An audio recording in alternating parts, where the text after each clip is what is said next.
I'm not much of a teacher, and I don't know where this is going to go, professor or whatever, a a person who gives other people data or information that they might not have known before. And but I am a vast accumulation of useless knowledge, as I was always told when I was a kid, a vast accumulation of useless knowledge. I don't know where that expression originated from.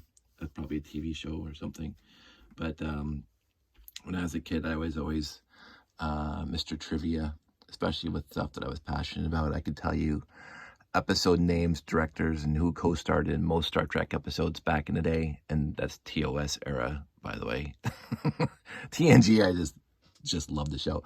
But I was a vast accumulation of useless knowledge. I'm also a person who has spanned over 5 decades now, well, 5 decades plus, we'll say, and the central part of my life, or a massively huge part of my life, has been Lego since my earliest memories. So I've accumulated Lego over my entire life. I've never had a dark age, as I mentioned before. And so I know stuff, not nearly as much as literally anybody else that I know. I am a person who doesn't know bricklink numbers. I'm a person who doesn't know what the going rate is on most parts and pieces. I am a person who doesn't keep track of the latest and greatest pieces that of parts and sets that come out. I've never been that way. I think back in the day when Lego was producing Classic Space, obviously, and when, again, in this instance, when I talk about Classic Space, I'm referring to 1978 to 1999, before Star Wars.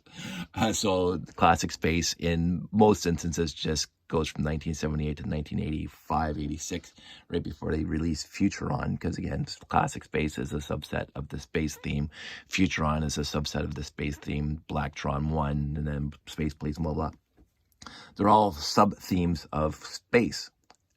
But when I say Classic Space in this instance, I mean all Classic Space from 1978 to 1999, including RoboForce. And so that's when I was actually, and again, I would say this, and I mentioned this before, my appreciation of Classic Space kind of waned when Spirius and Unitron and RoboForce showed up. Again, Unitron had the exception that they had the monorail. And of course, I already loved monorail because I bought the 6990 Futuron monorail transport base off the store shelf, and I just walked in there and I yoinked it, took it up to the counter. Now I was 20 at the time when that set was released, and I grabbed it, and I was like, seriously, like, for in and of itself, the monorail theme was just utterly fantastic, and you've seen me run with it since then. But anyway, all these tangents aside, I did wane on my appreciation of quote-unquote new sets in the early to mid-90s up until 1998 when they released the RCX. Again, don't hold me on the actual date when the RCX was released, but I believe it was sometime around 1998. I'm going to cough a few times because I still have this cold, so sorry about that. So 1998, I did not buy a single Lego set off the store shelves from, I think, Space Police 2.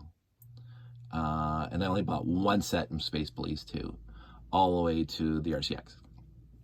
And I don't know the time difference between Space Police 2 and the RCX.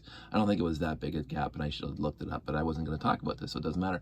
And even in Blacktron 2, I did not buy all the sets. I did not buy the Alpha Centauri base, and that's when I stopped trying to be a completist. Not that I was actually trying to be a completist, I just loved all the sets. I loved all the sets of M-Tron, I loved all the sets of Space Police 1, I loved all the sets of Blacktron 1, and Ice Planet was a bit of an anachronism because I did love Ice Planet, the pictures that I saw in the stores, but I was kind of, I'm not buying them at the time. So I never bought a single brand new Ice Planet off the store shelves. I mentioned that a few times. I got one for Christmas from my sister, which is fantastic. So anyway, but I do have a history of Lego that seems to many of my friends and many, many fans that I know had a Dark Ages, and I did not. There are some friends of mine that did not have Dark Ages, which there's no badness to having a Dark Ages. It's fully understandable. It's fully understandable. If you're new here and you don't know what the Dark Ages mean, it means usually like people get Lego sets when they're kids for Christmas, for birthdays. They hang out with their friends playing Lego because they're all 8, 10, 12-year-olds playing Lego. And then 14 shows up and the Lego goes in a box, goes on a shelf in the basement or in the attic. And the kids move on to cars, whatever, girls, which was never a factor in my life back then. Not that I wasn't interested, it's just that they were not interested in me, as Greg Clark would put it. And so I happen to, and let me just plug this in because it's gonna die soon. I just have to get the cable going. Sorry for the shaky mode. So I never ever put away the Lego. Not once in my life did I put away my Lego. It's always been at a hand's reach in my everyday, almost. We'll use that as a euphemism for that. I've always had access to my Lego, and as I say before, I don't think I've ever gone an entire month without touching Lego at some point in my entire life. Now again, during my 20s when I was busy working all the time, I did not, and pre-internet, I did not play with Lego a lot. But again, I had an apartment with a second bedroom, and that entire bedroom was a space layout. And I'm in my 20s, right? So, and when I moved into that little apartment, the living room was my train set. And of course, that was RTL and the internet. But I didn't have Lego on display in my house.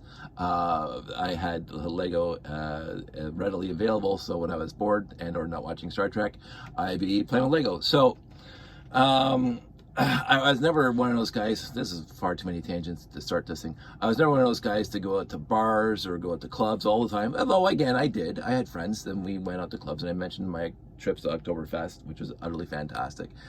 I did have fun outside of staying. I wasn't like a homebody, staying home all the time.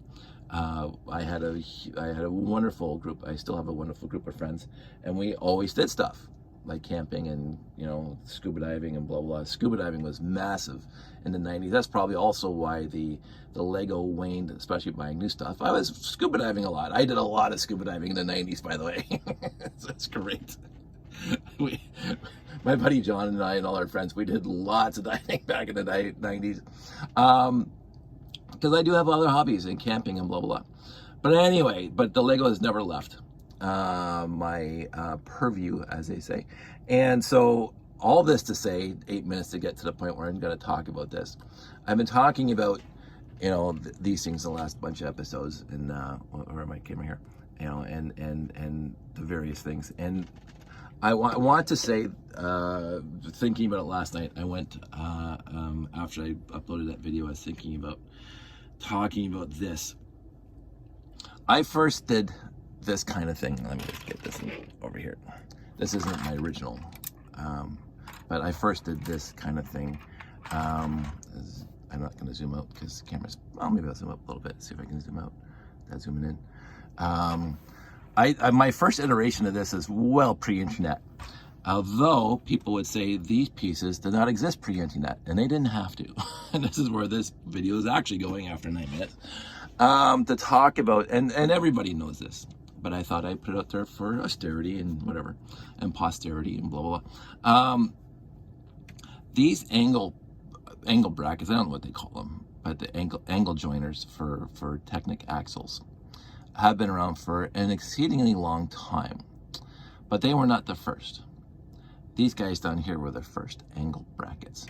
And even that was not even the first, because you could use these guys as angle brackets if you wanted to, if you could.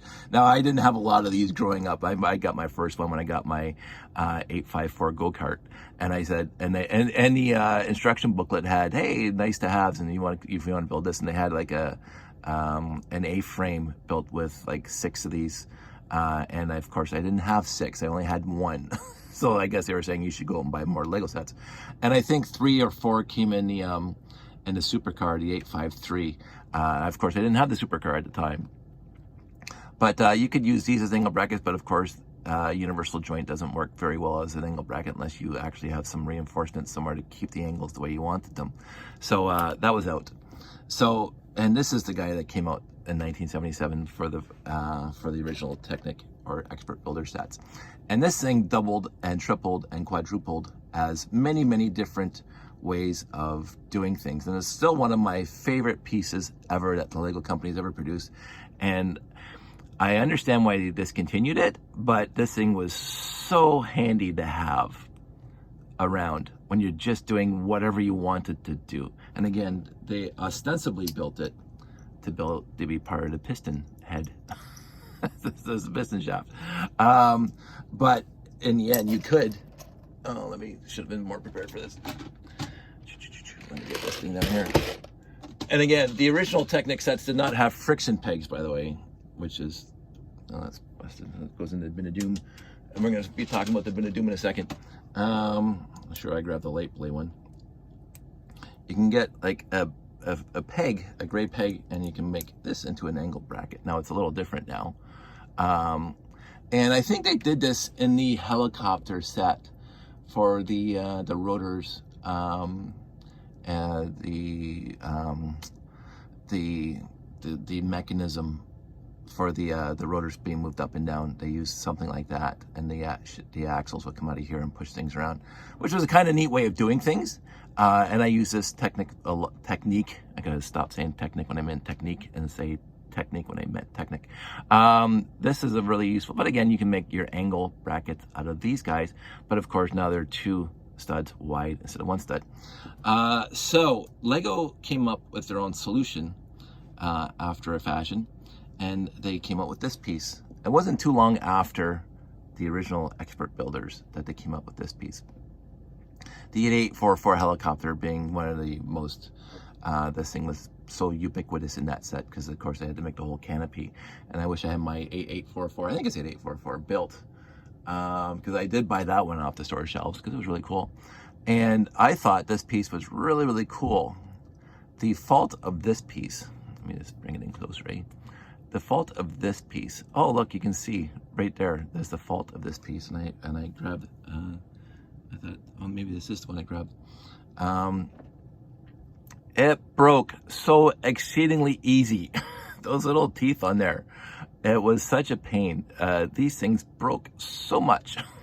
I have lots of broken ones that all ended up in the bin of doom. And so, but this thing lasted a while, and until they came out with these guys. So I put out 1 through 6, 1, 2, 3, 4, 5, 6. All these things have a number on them, and you can see them right there, 6. All these angles could have been made using the original piece down there. So basically you get, again, everybody knows this, so I don't know why I'm talking about it, but you get to these 2 pieces and you put them together like that, and then they're together. Now you would put a half friction peg or a half peg through there to hold it together, or you put an axle through there, and this is what the helicopter did.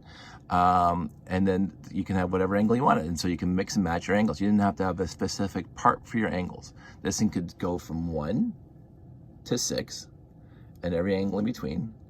Let's get 6 together. There, 6 together, and every angle that you see here. So I did a 1-to-1 match for all the angles.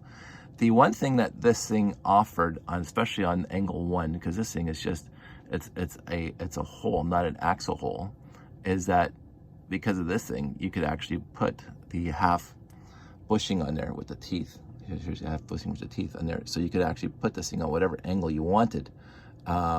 So it was a better termination for an axle when you're terminating it, because it would be on the specific angle that you wanted. Which is something that this row did not do. Now, the other thing is, because they discontinued these pieces and this piece, they started coming up with other pieces that would do the same thing. So this thing is not a direct replacement of this piece, as you can see that, because this has an axle hole and that has a regular hole, and this thing has studs on the side, which again I find very, very useful for any kind of thing you wanted to build. But this piece did a good job of being this piece. But again, you can only put the axle in at the 90 degrees. So this thing will only sit at 90 degrees. And I used this piece a lot when I was building robots back in the day for RTL Toronto. And then I was surprised a few years later when they came up with this piece. This piece is identical to this piece, except there's no teeth on it. There's absolutely no teeth on it. And this piece allows you now to make these angles with this piece, but again, they wouldn't be held in that angle and that setup because there's no teeth on here. So you could actually do a 180 degrees of wherever you wanted it to go. If you put the other one on, couldn't find another one. I have a bunch, but I couldn't be bothered to find them. I find this piece to be sort of useful, but again, when I build something, I like rigidity to it, and this thing does not offer rigidity because there's no teeth to hold it in a specific angle. But of course, the thing gives you the variableness of every degree that you want to make it in, because these things only give you the 5 degrees straight and up to 90 degrees, and you flip them over. So I found all that to be interesting. I don't know if anybody else does. And I talk about all this because I am talking about making these things. And the original ones I made way back pre-internet, I use these guys to make it. And not these guys, because I didn't have these guys. These guys did not exist when I was a kid making my original setup. So I was laying in bed last night, remembering all this stuff, that on this piece specifically, I used the 135 degree, and then the 90 degree, and the 90 degree, and then it'd be in 135 up there if I wanted it to be. And I'm going, when I did it on the small setup here, let's see here, there's not enough clearance. Not enough clearance. And so what I'm going to do now, 60 minutes into this, I'm not going to do it on this video, I'm going to make another video, is I'm going to, instead of using the 135s and the 90s, I'm going to use one of the other smaller angles, or greater angles, depends on how you want to look at it. Instead of the 135, I'm going to use, let's see, 1, 2, 3, this is when I use number 4 for this 135. I'm going to use this guy and see if that's going to make my life easier and see what happens. Because again, I think because the angles are so sharp on here, that's why they're interfering. And if I use a smaller angle or a greater angle towards 180, might be better. All that is to say, I'm going to try something new. because failure is just an opportunity waiting to be fixed. And I don't know if that's the actual quote, but that's what I'm going to use right now. And so this is what I'm going to try today. And I'm still homesick. I called for a doctor's appointment. We'll see what happens. You guys don't need to know any of that, but I have a little bit of a cough and a little bit of a runny nose, and it's driving me nuts because it's a long time in making. And and I'm at this age now where things seem to last a lot longer than they ever did when I was a kid. So that's, I get to be in the leg room today, between, my medication and cough syrup, which makes me, look at the pretty colors. But I hope this was not an incoherent mess for you guys. I will probably look at this in a couple months when I'm not on meds and say, why the heck did I talk about all this stuff for all this long? But I always liked these pieces, because I was able to do all that. I also like these pieces because I don't have to have 3 pieces to make a piece. A lot of people say, why does Lego release new pieces where they can have the solution with the old pieces? These things are a lot easier to use, first of all. And again, you shouldn't just replace something because they're easier to use. But these things are a lot more secure. There's one piece that doesn't come apart because, again, I built a lot of things where these things just popped apart all the time. And again, the broken teeth. And that to me was the biggest detriment of these guys. The broken teeth was just absolutely disheartening, and it happened a lot.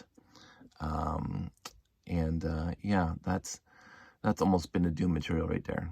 But I do have lots, again, from all the acquisitions that I got over the years. I do have lots of the originals, but I'm not going to build with the originals right now. That's it. That's all. I will see you on the flip side. I hope this was not an incoherent mess, and I will talk to you soon.